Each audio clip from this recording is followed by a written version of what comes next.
கையிலை வளமை கட்டுரைக்க கூடாது. அகிலம் வளமை அருளுகிற நம்மானை தேவாதி தேவ திருக்கூட்டமாயிருக்க மூவாதி மூவர் மிக்க ஒரு சிங்காசனத்தில் சிறந்திருக்கும் வேளையிலே மங்காத தேவி மதுதிரு லட்சுமியாள் ஈரேழுலகும் ரட்சித்த உத்தமியாள் பாரேலும் படைத்த பரமதிரு லட்சுமியாள் நன்றாய் எழுந்திருந்து நாராயணர் பதத்தை தெண்டனிட்டு லட்சுமியும் செப்பு வளமானை தேவரீரன்னை திருக்கலியாணம் முகித்து கோவரி குண்ட குடியிருப்பில இருத்தி போகுவது என்ன புதுமை எனக்கறிய தேவரீர் நீர்தான் செப்பீடிரென்றுரைத்தாள் என்னும் அந்த லட்சுமியாள் பெருமாள் தனை தொழுது என்றும் இருக்க இரவாதிருப்போனே ஆதியால் சூட்சம் அளவெடுக்க கூடாத நாதியாய் நின்ற நாராயண பொருளே தேவாதிக்கெல்லாம் திருமுதலாய் நின்றோனே மூவாதிகெல்லாம் முதன்மையாய் நின்றோனே உமக்கு எதிரி உலகம் அதில் உண்டோகான் தமக்கெதிரி வந்த தன்மை மிக உரையும் யுகத்து குகம்பிறந்து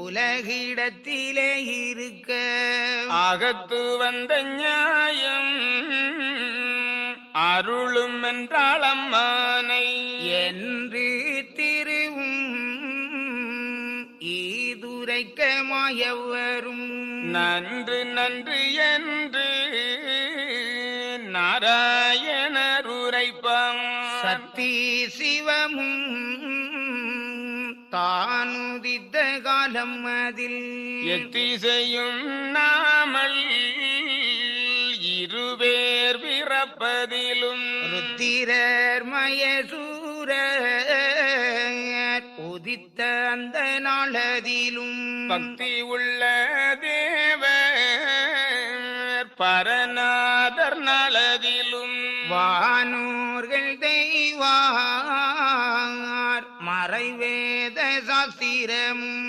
இனமாய் சண்டன் இவன் பிறந்த நலதிலும் ஆதித்தன் வாயு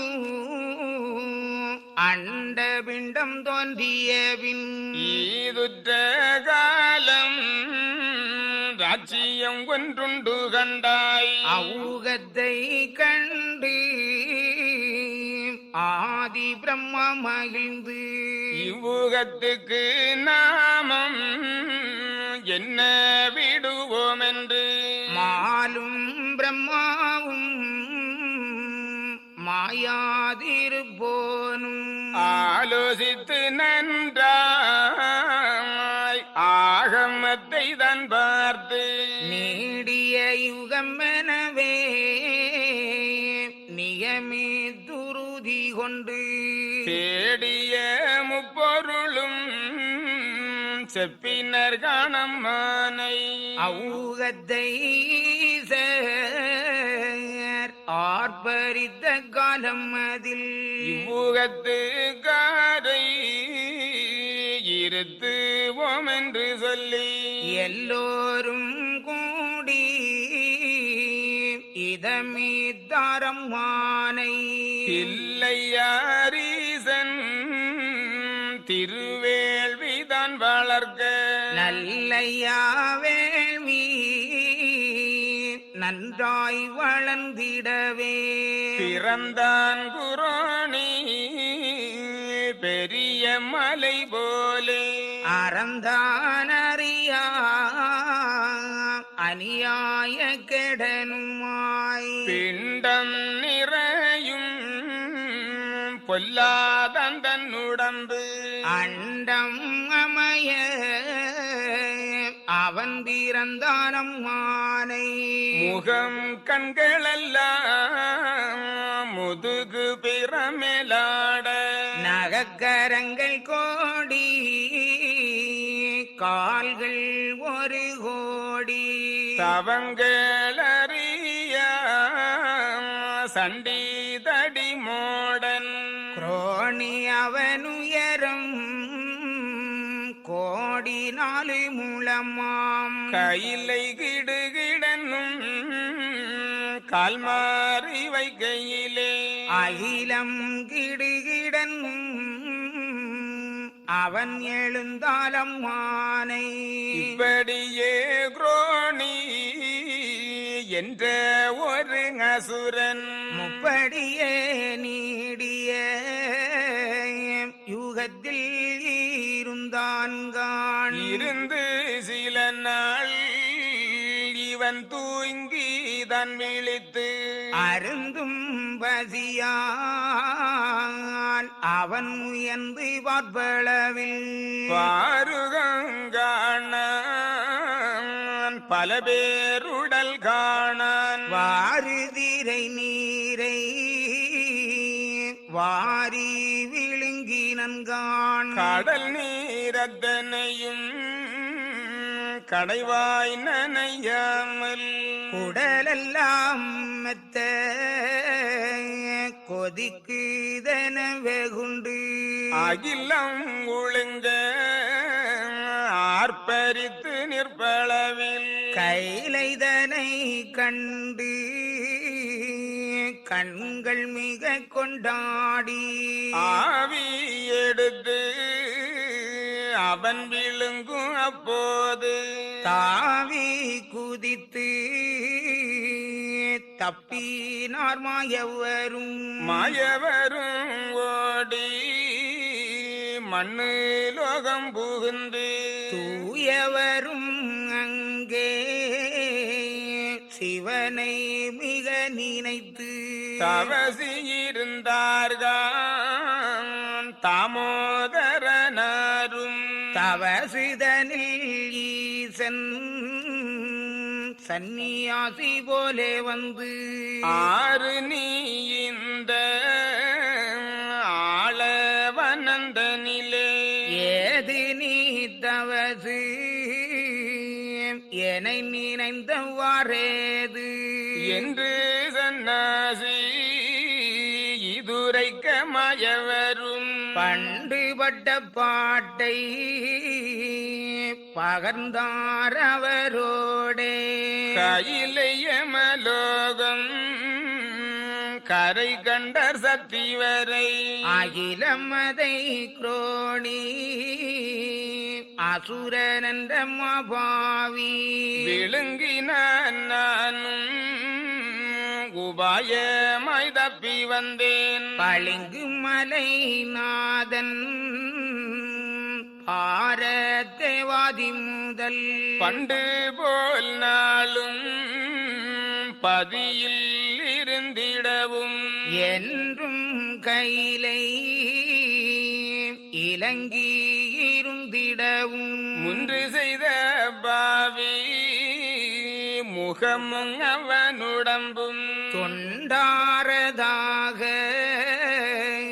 தொல்புவியில் இட்டிடவும் கண்டங்கண்டமாய் போட கடிய வரமெனக்கு தண்டமிழீர் நீரும் தரவே தவசிருந்தே என்று திருமால் எடுத்துரைக்கவே ஈச மன்றுதனை அளந்த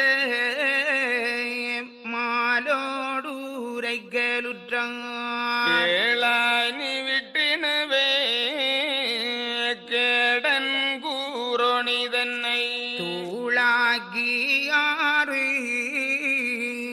துண்டம் அதுவாக்கி விட்டறிந்தால் அவன் உதிரம் மேலும் ஒரு யுகத்தில் கேட்டு கிளையாய்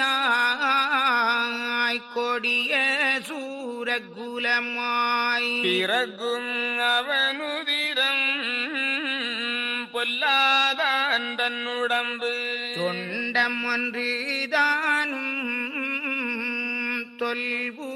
தொல்புவிலகடிய உண்டோ மசாலியனாய் குவலயத்திலே பிறப்பான் அப்படியே குரோணி அவனுதிரம் ஆனதுவும் இப்படியே ஆறு யுகத்துக்கு அவன் உடம்பு வந்து வீரப்பான்கான் மாத்தானாய் உந்தனுக்கு யுகத்து குகமே உத்தமனாய் நீ பிறந்து அகத்து கவன் பிறப்பு ஆறு யூகம் அதிலும் உண்டும் அவன் ஜீவன் உயிரழிவு வந்து அந்நாள் பண்டு நடுக்கேட்டு பாவி அவன் உயிரை கொன்று போட்டே நரக குழி தூக்க நாள் வருங்கான் என்று விடை கொடுத்தார் ஈசுரர்கான் அம்மானை அன்று விடை வேண்டி அதிக தீருமாலும் கொன்று போல் வந்த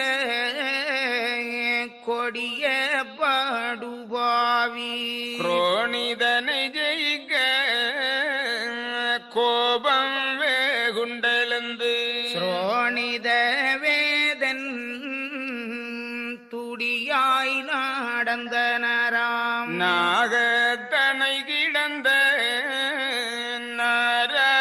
நாராயணமூர்த்தி வேகத்தால் குரோணிதனை வெட்டி பீழக்கலுற்றார் வெட்டி நாராறு மிகுதுண்டம் அம்மானை தொண்டமது ஆறும் தொல்புவியிலே போட்டு பிண்டமதை சுமந்து போட்டனர்கான் அம்மானை அந்த குரோணி அவனுதிரம் ஆனதையும் கொந்து கொந்தாக குளம் போலே குண்டு வெட்டி உதிரம் அதை விட்டு உயர்ந்த பீடம் போட்டு சதிர்யுகமெனவே தான் வகுத்தார் ஓர் பீடத்தை அவுகத்திலே உதிரம் அசுர கூலமாகி முகத்து பாவி முடிந்த ஒரு துண்டமதை கொண்டோமதாலி எனவே கோடியவனாய் பண்டோர் குராணி பாதகனாறு துண்டமதில் வந்து பிறந்தான் சதுர வையகத்தில் அம்மானை ஆறு செஞ்சடை சூடிய ஐயனார் ஆகிய சிவபெருமான் அமர்ந்திருக்கின்ற கைலையினுடைய வளங்கள் பற்றியும் வைகுண்ட வாசனாகிய நாராயணர் பள்ளி கொண்டிருக்கின்ற வைகுண்ட லோகத்தினுடைய சிறப்புகள் பற்றியும் சொல்ல சொல்ல சொல்லி நிறைவு செய்து விடக்கூடியதல்ல. எனவே உலகத்திலே வந்து அந்த இறையருளால் இறையவனார் நடத்திய திருவிளையாடல்களை பற்றி இனி நமக்கு எம்பெருமான் காண்டமாக தொகுத்து உரைக்கின்றார். இங்கு சொல்லப்படுகின்ற திருவிளையாடல்கள் எல்லாம் மகாலட்சுமி ஆகிய அன்னை எப்பொழுதும் நாராயணருடைய திருவடிகளுக்கு பணி செய்து கொண்டிருக்கின்ற அந்த மகாலட்சுமிக்கு எடுத்து உரைப்பதாக எம்பெருமான் இந்த திருக்காண்டத்தை சொல்லுகின்றார். இந்த கதை பிறந்த வரலாறு என்ன? வைகுண்டத்திலே நாராயணருக்கு அம்மை மகாலட்சுமி பணி செய்து கொண்டிருக்கின்றாள். இந்த 6 யுகங்கள், நீடிய யுகம், சதுர யுகம், நெடிய யுகம், கிரேதாயுகம், திரேதாயுகம், துவாபர யுகம், கழிந்த 6 யுகங்களும் நிறைவு செய்து 7வது இந்த கலியை, இந்த கலியுகத்திலே தோன்றிய கலியனை அழிப்பதற்காக வேண்டி வைகுண்ட அவதாரம் எடுத்து திருவிளையாடல்களை புரிந்து நிறைவு செய்து அம்மையோடு வைகுண்டத்திலே இருக்கின்றார். அப்பொழுது அந்த அன்னையானவள் எம்பெருமானுடைய திருவடிகளை வணங்கி நின்று கேட்கின்றாள். தேவரீர், யுகாயுகங்கள் தோறும் யுக தர்மத்தை நிலைநாட்ட இந்த உலகத்திலே போகிறோம். அந்த யுகங்களை நிறைவு செய்து யுக தர்மத்தை நிலைநாட்டி மீண்டும் இந்த அரிகுண்ட குடியிருப்பிலே வந்து சேருகிறோம். அப்படி சேர்ந்த பொழுது நிம்மதியாக இங்கு இருக்கலாம் என்று இருக்கிற அந்த வேளையிலே தாங்கள் திடீரென்று எழுந்திருந்து புறப்படுகின்றீர்கள். ஆதியால் கூட அளவறிய கூடாத நாதியாய் நின்று நடத்துகின்ற நாராயண பொருள் தாங்கள். எதற்காக இவ்வளவு அவசரப்பட்டு செல்லுகிறீர்கள் என்று கேட்டால், பூலோகத்திலே எனக்கு எதிரி தோன்றிவிட்டால் அந்த அசுரர்களை, அந்த எதிரிகளை அழிப்பதற்காக நான் போகிறேன் என்று சொல்லுகிறீர்கள். தங்களுக்கு எப்படி ஐயா எதிரி தோன்றினான் என்று அந்த அம்மை சுவாமியை வணங்கி கேட்கின்றார். அதற்கு எம்பெருமான் சொல்லுகின்றார், அகில திரட்டு அம்மானே, தேவி, ஏகம் ஒரு பரமானதும் இம்மென்று ஒரு வாயுவில் சத்து விளைந்ததும், சத்திலே சிவம் தோன்றியது, சிவத்துக்கு சக்தி தோன்றியது, சிவசக்தியிலே நாதம் தோன்றியது, நாதத்திலே வித்து தோன்றியது, அந்த வித்திலே விஷ்ணு தோன்றுகிறார், அவருடைய உந்தி கமலத்திலே பிரம்மன் தோன்றுகின்றார். பிரம்மனால் பெரும் புவியெல்லாம், புவி நிறைந்த வஸ்துக்கள் எல்லாம் படைக்கப்படுகின்றது. அவ்வாறு படைக்கப்பட்ட அந்த உலகத்தை சிவபெருமான் ஆர்ப்பரிக்கின்றார். இதற்கு என்ன பெயரிடலாம் என்று ஆலோசித்து மூவரும் கூடியிருந்து நீடிய யுகம் என்று பெயரிட்டார்கள். அப்பொழுது கைலையிலே ஒரு வேள்வியும் வளர்க்கிறார்கள். அந்த வேள்வியிலே குரோணி என்று ஒரு அசுரன் பிறக்கின்றார்.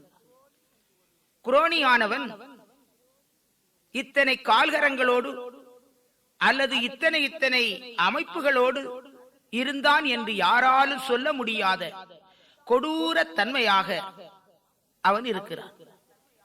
அவனுடைய முகம் முதுகை பார்த்து இருக்கும். அவன் எழுந்து நடந்தால் தண்ணீரிலே கிடக்கின்ற வெற்று ஓடம், அதிலே ஒருவர் அங்குமிங்கும் நடந்தால் அந்த ஓடம் எப்படி அசையுமோ அதுபோல இந்த உலகமானது அசையும். அவன் தன்னுடைய பசியை போக்குவதற்காக உலகத்து பண்டங்களை எடுத்து புசித்தான். பசி அடங்கவில்லை. கொஞ்சம் கொஞ்சமாக சாப்பிட்டு பசி அடங்கவில்லை. திரட்டி எடுத்து சாப்பிட வேண்டும் என்று கைலையை கண்டு அதை எடுத்து விழுங்க ஆர்ப்பரித்தான். அப்பொழுது அந்த மகாவிஷ்ணு அங்கிருந்து தப்பி பூலோகத்திலே வந்து சிவபெருமானை நினைந்து தவம் இருக்கின்றார். அப்படி தவம் இருக்கின்ற அந்த மகாவிஷ்ணுனுடைய கோரிக்கையை நிறைவு செய்வதற்காக வேண்டி சிவபெருமானும் ஒரு சன்னியாசி நீதனாக அங்கே வருகிறார். கேட்கிறார், ஏனப்பா ஆளவ அறந்தனிலே அருந்தவசு புரிகின்றாயே, என்ன காரணம்? அப்பொழுது நாராயணர் சொல்வார், தேவதேவா, குரோணி என்ற அசுரன் கைலையை எடுத்து விழுங்க இருக்கின்றார். நான் அவனிடத்திலே அகப்படாமல் தாவி குதித்து இந்த மண்ணிலே வந்து தங்களை நினைந்து தவம் இருந்தேன். எனக்கு ஒரு வரம் வேணும் என்று கேட்கிறார். என்ன வர வேணும்? கையிலே எப்பொழுதும் விளங்கி இருக்க வேண்டும். அதிலே தானான சிவபெருமானும் பார்வதியும் வீற்றிருக்க வேண்டும். தவ முனிவர்களுக்கு எந்த அழிவும் ஏற்படக்கூடாது.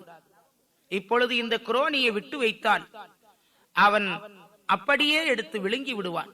எனவே அந்த குரோனி என்ற அசுரனை கொல்ல வேண்டும். அப்பொழுது சிவபெருமான் சொல்லுகிறார், இப்பொழுது இந்த குரோனி என்ற அசுரனை 6 துண்டுகளாக வெட்டி கொல்ல வேண்டும் என்று இருக்கின்றாய். அப்படி அவனை வெட்டிவிட்டாலும் அந்த குரோனி என்ற அசுரன் அதோடு அழிந்து போகிறான் இல்லை. அவனுடைய துண்டங்கள் ஒவ்வொன்றும் மேலும் யுகாயுகங்கள் தோறும் இந்த உலகத்திலே பிறவி எடுக்கும். அப்பொழுது இவனுடைய குணநல பிரகாரம் இவனை விட அதிக படுபாவியாக கொடியவனாக இருப்பான். இதைவிடவும் இந்த உலகத்துக்கும் தேவர்களுக்கும் மனிதர்களுக்கும் மற்றும் உயிரினங்களுக்கும் சங்கடங்கள் ஏற்படும். அப்படி அவர்களெல்லாம் துயருறுகிற போது அவர்களுடைய துயரத்தை தீர்ப்பது யார்? உம்மால் முடியுமா என்று சிவபெருமான் கேட்கிறார். அதற்கு நாராயணமூர்த்தி சொல்வார், ஈஸ்வரரே, இந்த அசுரன் இப்பொழுது இவனை நாம் 6 துண்டுகளாக வெட்டி கொண்டு விடுகிறோம். அந்த துண்டங்கள் ஒன்றும் மேலும் மேலும் யுகாயுகங்கள் தோறும் அசுரர்களாக பிறவி எடுத்தால் அவர்களுடைய துட்ட குணங்களுக்கு தகுந்தவாறு நானும் உலகத்திலே தர்ம திரவானாக அவதாரம் எடுத்து அந்த அசுரர்களை அழித்து அவர்களால் ஏற்படுகின்ற அதர்மங்களையும் போக்கி அந்த யுகங்களினுடைய தர்மத்தை நான் நிலைநாட்டுவேன். இது சத்தியம் என்று சிவபெருமானிடத்திலே நாராயணமூர்த்தி சத்தியம் செய்து கொடுக்கிறார். உடனே சிவபெருமானும் குரோனியை வெல்லுவாய் என்று குரோனியை அழிப்பதற்கு ஆயுதத்தை கொடுக்கின்றார். அந்த ஆயுதத்தை கொண்டு போய் கையிலேயே எடுத்து விழுங்க இருந்த அந்த குரோனியை 6 துண்டுகளாக வெட்டி இந்த உலகத்திலே தள்ளுகின்றார். நாகத்து அணை கிடந்த நாராயணமூர்த்தி வேகத்தால் குரோனிதனை வெட்டினாரம்மானை. 6 துண்டங்களையும் இந்த பூலோகத்திலே புதைகுழிகள் தோண்டி அதிலே இட்டு நிறுத்தினார்கள். அவனிலிருந்து பாய்ந்த இரத்தத்தை குண்டு வெட்டி குளம் போலே தேக்கினார்கள். இவ்வாறு 1வது யுகம் நீடிய யுகம். அதிலே பிறந்த அசுரன் குரோனி. அவனை ஆதி திருநெடுமால் 6 துண்டுகளாக வெட்டி அழித்து அந்த யுக தர்மத்தை நிலைநாட்டுகின்றார். 2வது யுகம் நெடுயுகம். அதிலே குரோனியினுடைய ஒரு துண்டத்தை குண்டூமசாலியன் என்ற அசுரனாக பிறவி செய்கின்றார்கள். அவன் எப்படி வாழ்ந்தான், என்ன விதத்தால் அழிந்தான் என்ற வரலாற்றை எம்பெருமான் தொடர்ந்து சொல்லிக் கொண்டு வருகின்றார். முந்து பிறந்த முழு மோசங்கனதிலும் மந்து முகமாய் மாபாவிதன் உயிரை 400,000 முழங்கள் நாடும் அவன் கரங்கள் 300 கால்கள் வேல்கள் துதி போலே உடைதோளுடம்பு உருவறியம்மாவி படைத்தோனை அறியான் பாரி என்றும் தான் அறியான் அட்டை போலே சுருண்டு அம்மி போலே கிடப்பான் மட்டை போலே திரிவான் வயிறு மிக பசித்தால் அன்னுகத்தில் உள்ள அசுர குலங்களையும் தன் வயிற்றுக்கிட்டு தடி போல் உருண்டிடுவான் இப்படியே நாளும் இவன் குலங்கள் ஆனதெல்லாம் அப்படியே தின்று அவன் பசிகளாற்றாமல் ஐயையோ என்று அலறி நன்காணம் மானை மெய்யனான பெருமாது கேட்டு சிவனை தொழுது சொல்லி வாரம் மானை தவமேதவ பொருளே தாண்டவ சங்காரவனே எவனோ ஒருத்தன் கிட்ட சத்தம் மனதிலே தவலோகம் எல்லாம் தான் அலைவதெனவே மாயன்னது கேட்க வகுப்பாரங்கி சுரரும் ஆயனே நீயும் அறியலையோ நியாயம் அது குண்டோமசாலி கொடிய மாபாவியனாய் பண்டோர் குரோணி பாதகனாறு துண்டம்மதாய் பிறந்தான் அவன் பேருதிரத்தன் கிளையாய் இறந்தார் அவர்கள் இறையாய் அவன் தனக்கு ஆன பசிகள் ஆற்றாமலே அவனும் வானம் அது அலைய வாய்விட்டான் கண்டாயோ என்று சிவனார் ஈதுரைக்க மாயவரும் அன்று மகமாலு குண்டோமசாலினுக்கு இரையாக தேவர்களை ஏற்ற நங்கிலாக்கி வரையானதை தூண்டி மறையை கயிறாக்கி வாயுவை தோணி வருணந்தனை நிரப்பாய் தேயம் அதை சூழ திரை கடலை தான் வருத்தி ஓடையாய் சதிர யுகம் வழிய தானேவி தேடறிய மாயன் திருவோணிதானேறி மூவாதி மூவர் ஓணிதனை தள்ளி வர கபாலி மாயன் கண்ணியிலே துண்டல்லிட சதிரியுகம் ஆளும் சண்டி தடிமூடன் எதிரே வரும் அதில் இறையை மிக கண்டாவி நாடி பசி தீர நல்ல இரையாகும் என்று ஓடி வந்து பாவி உழுங்கி நான் துண்டல் தன்னை தூண்டலும் ஒழுங்கி சுரண்டி மிக கொழுகி மாண்டனன் காண்பாவி வலிய மலை போலே பாவி மடிய பரமேசுரனாரும் தாவி ஜலத்தால் சதிர யுகம் அளித்தார் சதிர யுகம் அழிய தானவர்கள் எல்லோரும் மதுர மொழீசன் மலரடியை தான் பூண்டு இரண்டாவது யுகத்திலே பிறந்த குண்டோமசாலி என்று சொல்லக்கூடிய அந்த அசுரனும் பண்டு பிறந்த குரோனியை விடவும் முழு மோசமானவனாக இருந்தான். உடைதோள் உடம்பு உருவறியா பாவியாக படைத்தோனை அறியாதவனாக அட்டை போலே சுருண்டு கிடப்பான், அம்மி போலே விழுந்து கிடப்பான், மட்டை போலே திரிவான். அந்த யுகத்திலே அமைக்கப்பட்ட அவனுடைய அசுரகுலங்களாக இருந்தாலும் மற்றும் வஸ்துக்களாக இருந்தாலும் பிடித்து அத்தனையும் பசியாற்றுகின்ற உணவு என்று எண்ணி விழுங்கிவிட்டான். அப்பொழுதும் அவனுக்கு பசி அடங்கவில்லை. கடல் நீர் அத்தனையும் கடவாய் நனையாமல் குடித்தான், பண்டு குரோனி அசுரனைப் போல. அப்பொழுதும் பசி அடங்கவில்லை. பசியடங்காத காரணத்தினால் வாய் விட்டு அலறினான். அந்த ஓசையானது தவலோகத்தையே நடுநடுங்கச் செய்தது. இது என்ன இப்படி இந்த ஓசையினாலே தவலோகமே ஆடுகிறதே என்று சிவபெருமானிடத்திலே நாராயணர் கேட்கிறார். சிவபெருமான் சொல்லுவார், நாரணரே, கலிந்த யுகத்திலே 6 துண்டுகளாக வெட்டி வீழ்த்திய குரோனியினுடைய ஒரு துண்டத்திலிருந்து குண்டோமசாலி என்னும் அசுரன் பிறந்திருக்கிறார். அவன் பசிக்கொடுமையால் வாய்விட்டு அலறிய ஓசைதான் தவலோகத்தையே நடுநடுங்கச் செய்தது என்றார்.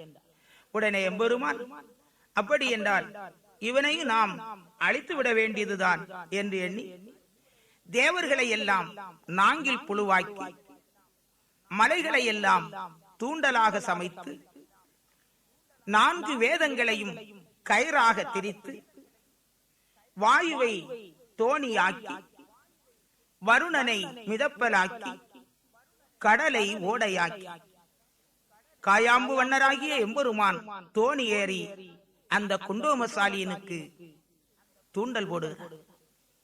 அந்த இரையை நம்முடைய பசியாற்ற உதவும் என்று எண்ணி ஓடி வந்து எடுத்து விழுங்குகிறான் அந்த குண்டோமசாலி.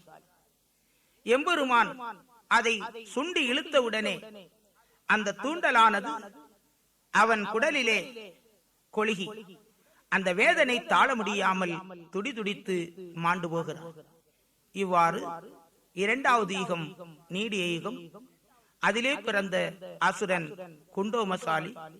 அவனை மகாவிஷ்ணு தூண்டலிட்டு கொண்டார்.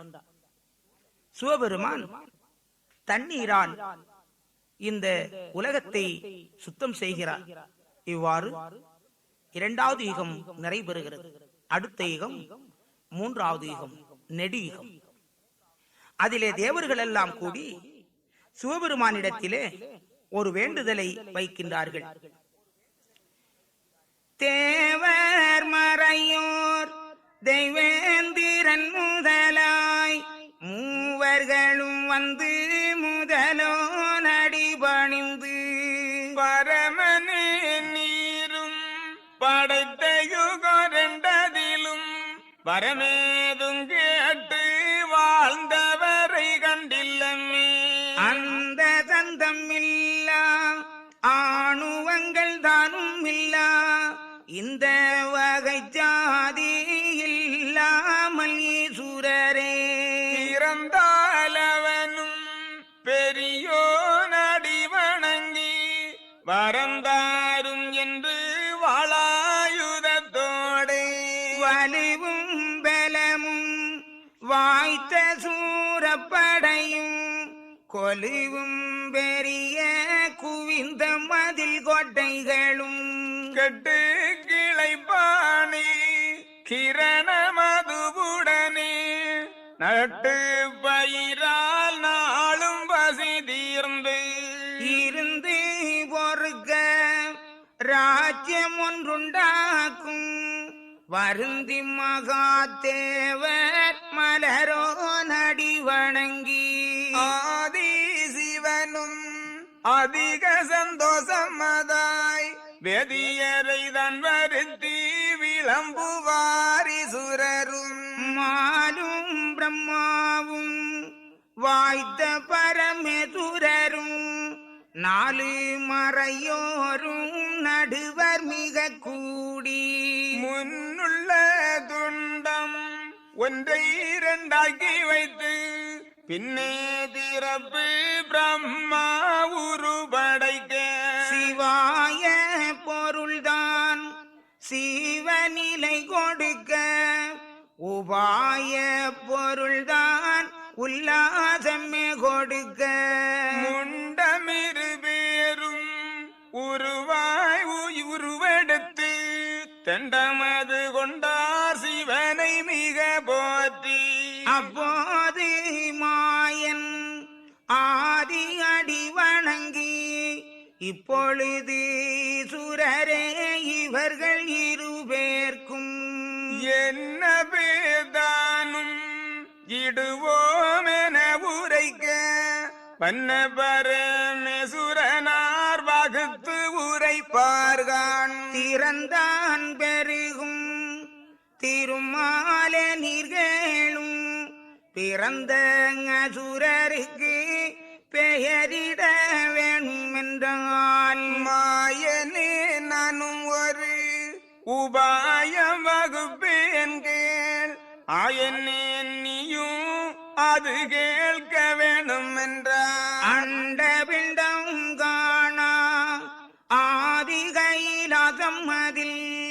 தெண்டனிட்டு நிஷ்டை செய்கிறான் சுருதி முனி.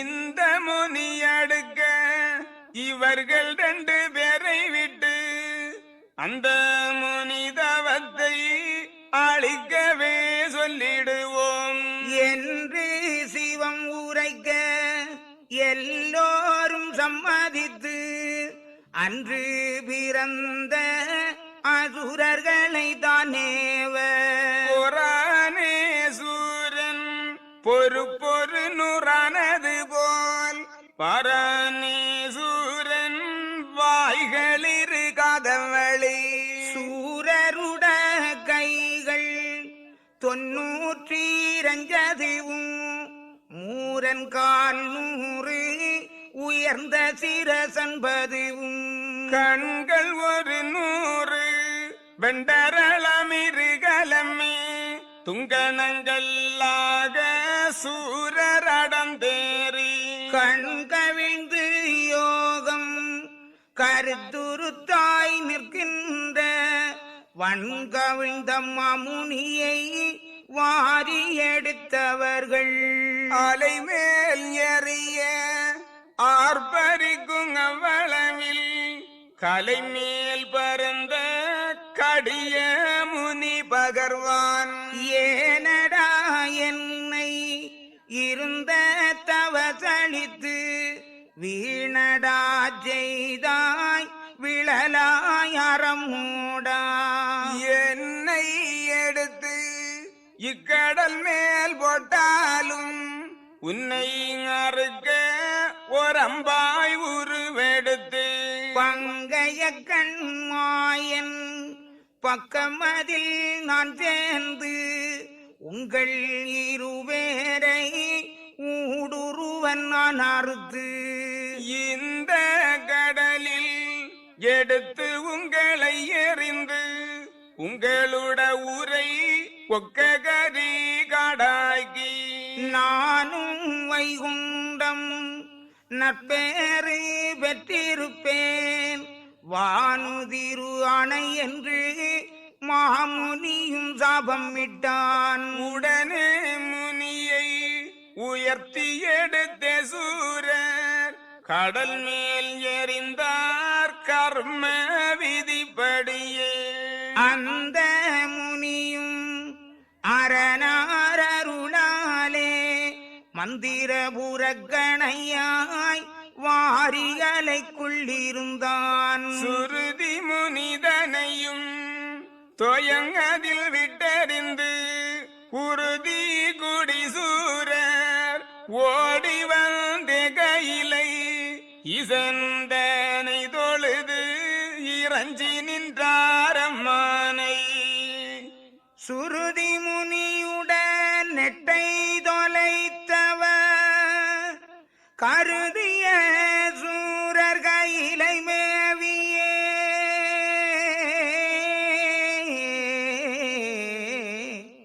பருதி சூடும் பரமனை போற்றியே வருதி கேட்டு வருந்தினர் சூரரே ஏ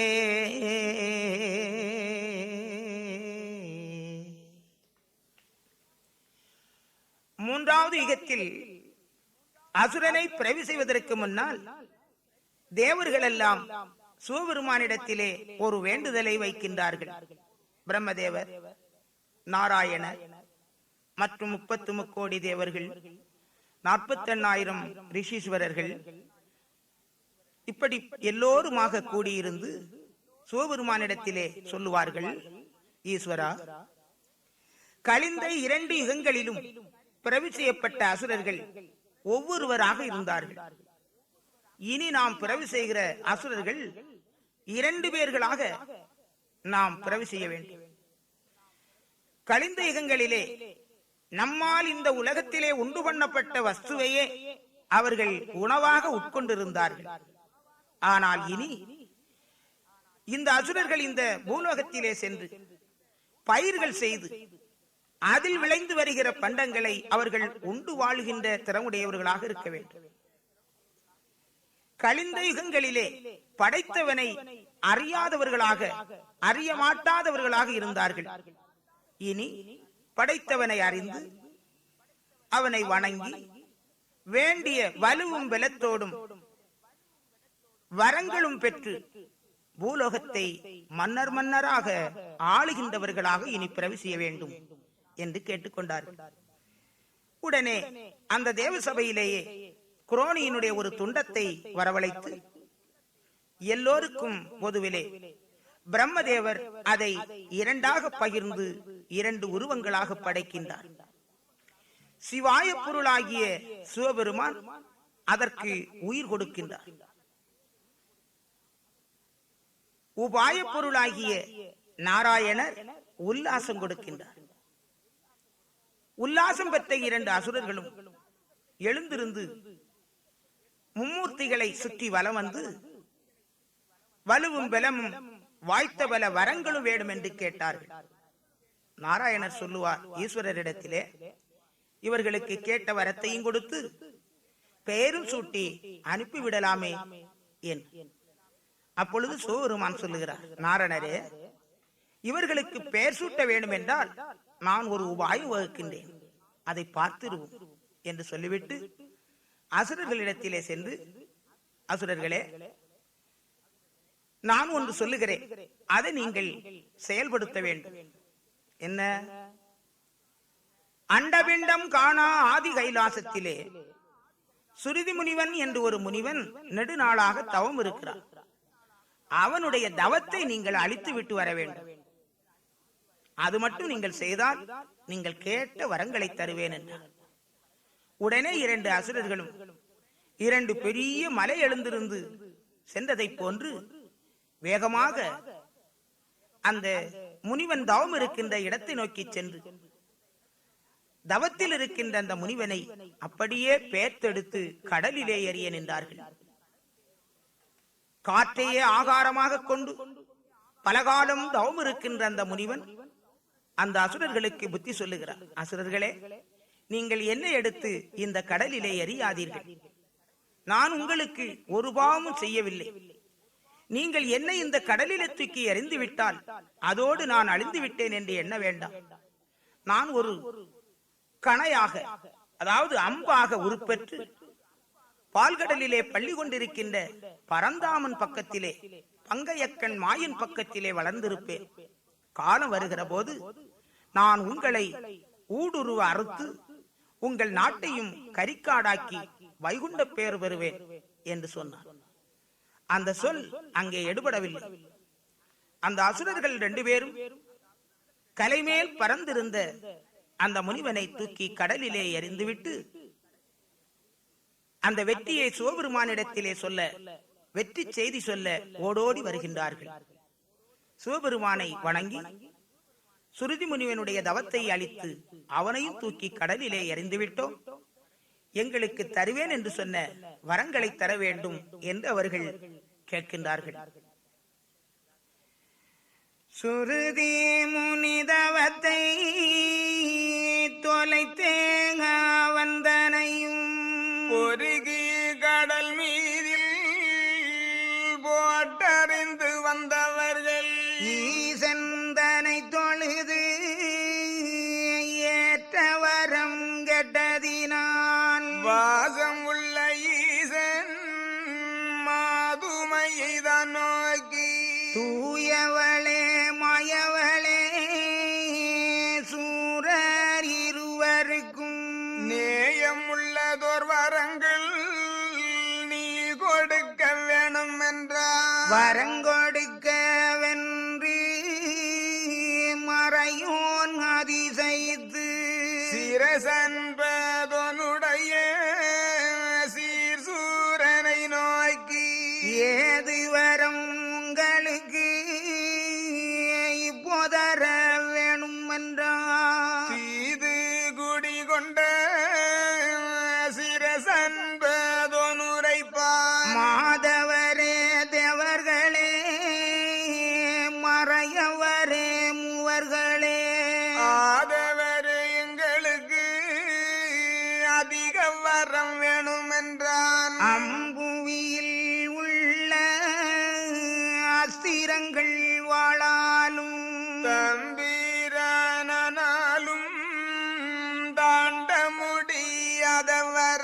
வானமது பூமி மலைகளது முன்றிலுள்ள தானவராய் வாழுகின்ற தங்களால் எங்களையும் கொல்ல துளையாத கொடிய வாரம் அதுவும் மல்லுக்கும் பயமதும் வலுவும் பலம் அதுவும் ஏவலாய் வானோர் என்னை தொழுது நின்றிடவும் தவறாமல் இந்த வரம் தர வேணும் என்றுரைத்தார். உடனே சிவனார்